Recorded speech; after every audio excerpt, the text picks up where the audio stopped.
Assalamualaikum. Selamat datang dalam program belajar di rumah MTS Tribakti Kunjang Kediri. Sebelum memasuki materi, saya harap kalian menyaksikan sejak awal hingga akhir video, karena akan ada tugas di akhir video.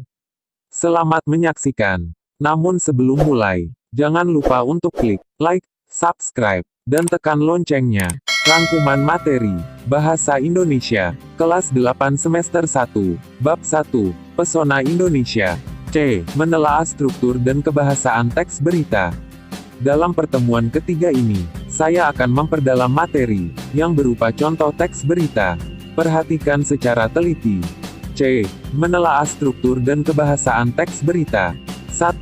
Pengertian teks berita. Teks berita merupakan teks yang berisi tentang segala yang terjadi di dunia, yang ditulis di media cetak, disiarkan di radio, ditayangkan di televisi, atau diunggah di situs.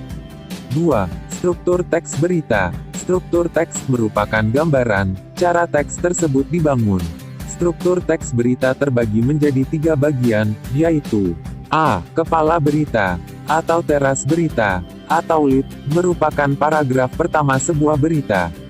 Jadi, ciri-ciri kepala berita terletak pada bagian paragraf pertama. B. Tubuh berita merupakan tahap inti dari berita. Jadi, ciri-ciri tubuh berita membahas tentang inti kejadian yang diberitakan dan biasanya terletak di tengah teks berita. C. Ekor berita merupakan simpulan dari berita.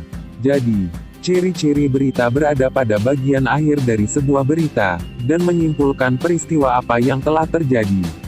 3. Kaidah kebahasaan teks berita. Ciri kebahasaan teks berita adalah adanya keterangan verba transitif dan verba pawarta.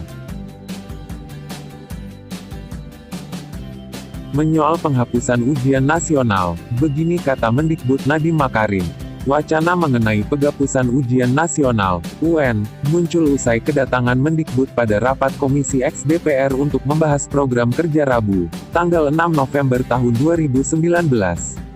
Beberapa waktu terakhir, wacana ini terus dikaji dan dicapai kesimpulan bahwa UN 2020 nanti merupakan penyelenggaraan UN terakhir.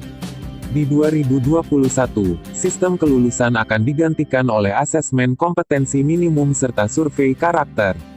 Dilansir berbagai sumber, Mendikbud mengemukakan berbagai alasan terkait penghapusan tersebut pada Rabu, tanggal 11 Desember tahun 2019 lalu.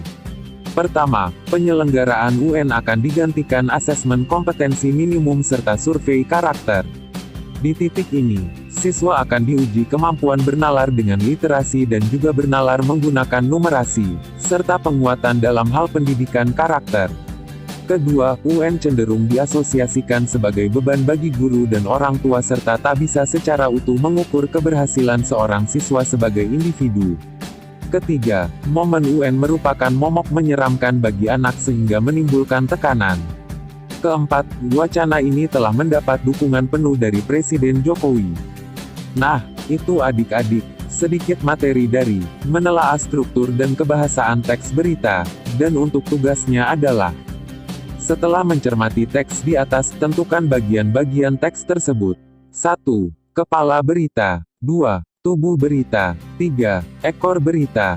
Jika ada pertanyaan bisa WhatsApp Guru Mapel atau komen di kolom komentar.